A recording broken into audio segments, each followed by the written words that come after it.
Hey, Bass Geek here, and today I'm going to tell you 5 things you should have in your co-angler bag, heck, even in your boat, and we're going to pick a giveaway winner.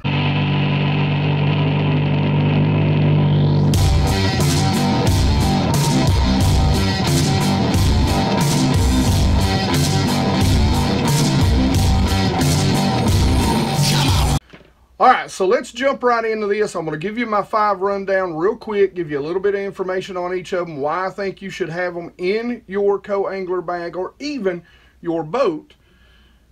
And then we're going to get to the part that you guys are most excited about, and I'm excited for you, the big giveaway. I want to say thanks real quick. Thank you. It is crazy how quick we're growing. I haven't even had a chance to look at the numbers today, but even past the 7,000 mark, which is, this is a 7,000 subscriber giveaway, we're closing in on 7,500 at 100 miles an hour. Thank you for sharing. Thank you for telling people. You know, I'm in Bass Pro Shops. Guys, make sure you go check out David Clement's The White Knight. Check out his YouTube channel.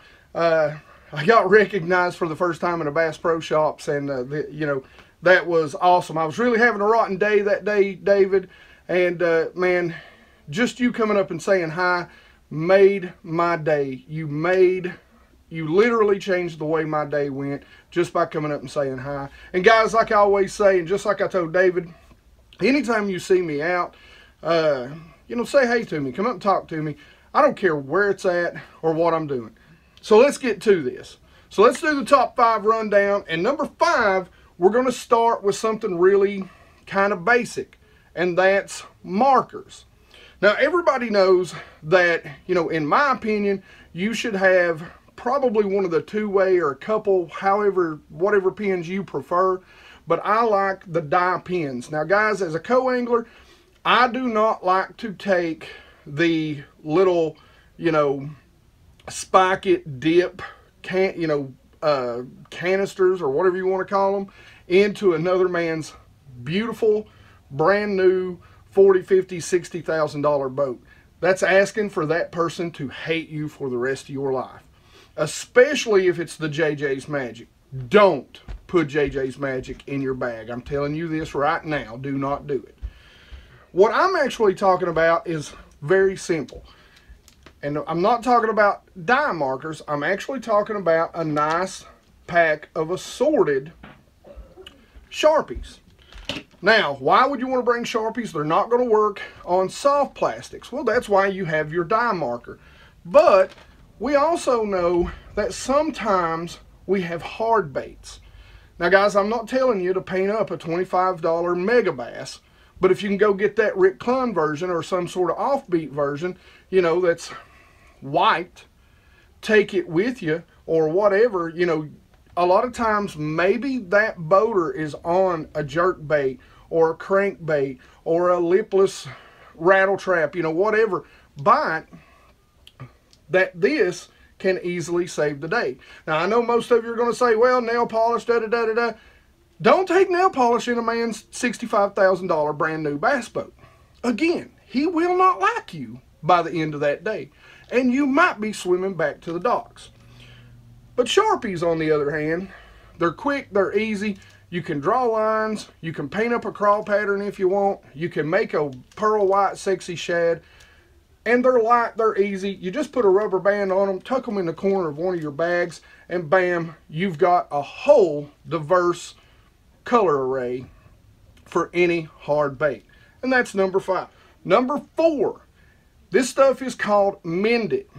Now, I know you've seen a lot of guys use this on swim baits, and I actually had somebody ask me, they were watching one of my older videos where I'd picked up a swim bait, kind of put this, what looks like glue on it, and set it back down. Well, what Mend It does is it actually melts the plastic together. So it's not super glue. You're not going to put it on the end of your bait and hold it up and screw it up. But one of the things that I love to take with me are these, you know, rage bugs, the structure bugs. But those bugs can, when you're really flipping and you're on a bite, you can tear them up real easy. And even if you don't lose appendages, after a little while, especially on like a gamakatsu heavy cover flipping hook, you can begin to tear it and it won't stay up on the hook. You know, as co-anglers, we're really limited as to what we can bring. And even as a boater, you know, those swim baits, man, I'll take and use this to repair those a lot and kind of keep a cycle going so that I can reuse even the toughest of swim baits, which is what I consider major league lures.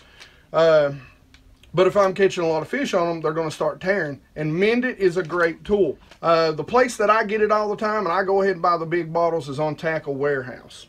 Number 3, and guys, I can't tell you how many boats I've been on where the boater doesn't have one of these. And we actually use mine. And actually, I tend to bring 2 or 3 with me because I bring not the big ones with the chains and all that. But if you go to your local tackle shop, if you go to your local tackle stores in your marinas, generally they have these little pocket knockers. They're plug knockers. And what you do is you thread it on the line, shoot it down the line, pop it a couple times, and a lot of times your bait will come loose. I can't tell you, you know, as a boater, I couldn't imagine not having that as a time saver, as a money saver. So not only will your boater love you, because I've yet to be in a boat where the guy actually has one, or at least he doesn't have it out. And I have mine generally at the ready on an outside pocket so that I can get to it quickly.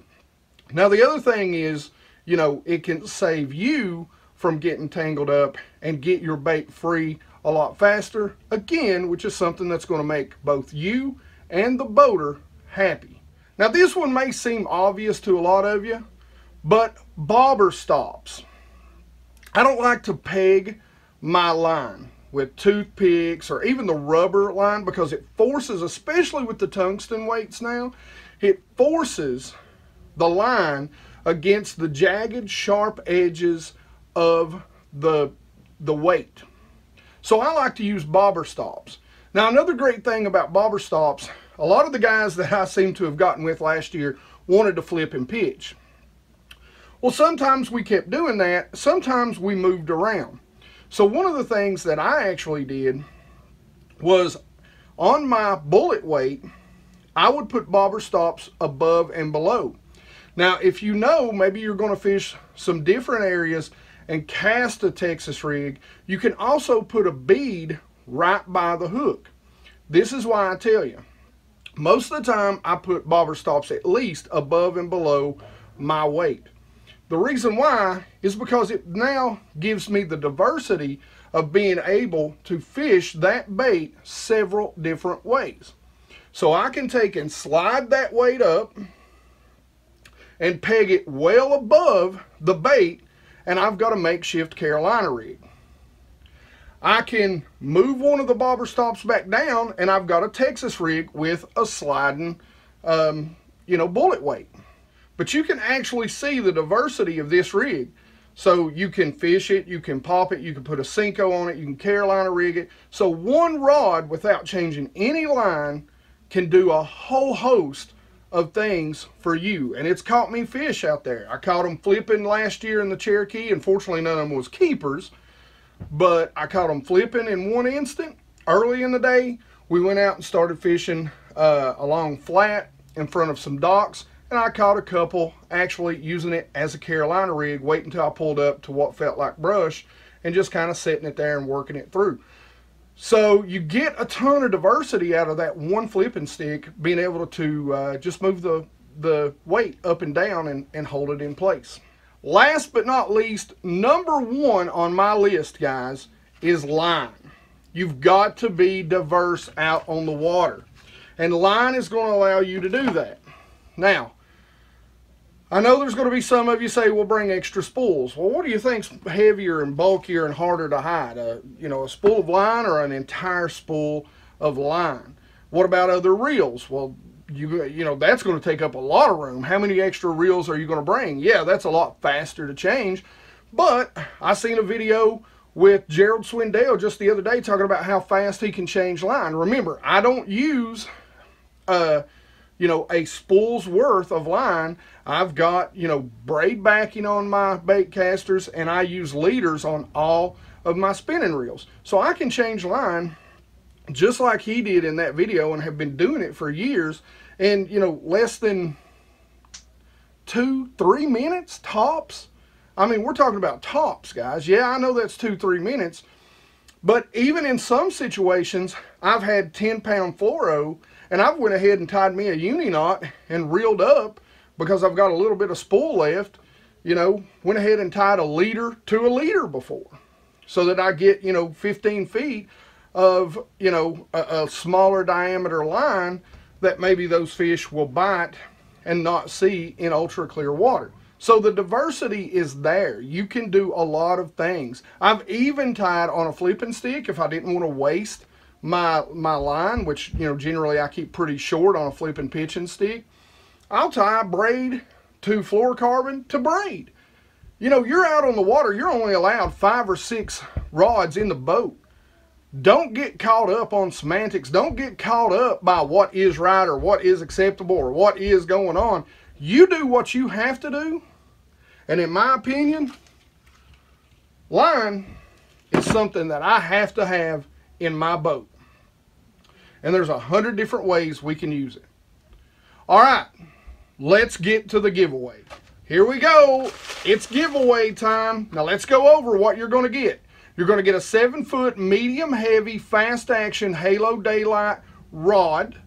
You're going to get the Piscafun all-in-one pliers and cutters. You're going to get the Piscafun Torrit, which is a 7 1-to-1 reel to go with it. You're going to get a spool of braid. You're going to get a spool of fluorocarbon. You're going to get 4 Opticast tungsten casting jigs, and you're going to get in an assortment, you know, some trailers. So 4 trailers to match up with the jigs or be able to fish any time of year. So let's get down to brass tacks and see who won the Bass Geek 7,000 subscriber giveaway. Okay, here we go. I'm not going to look. I'm not going to look. Making sure we're stirring it up.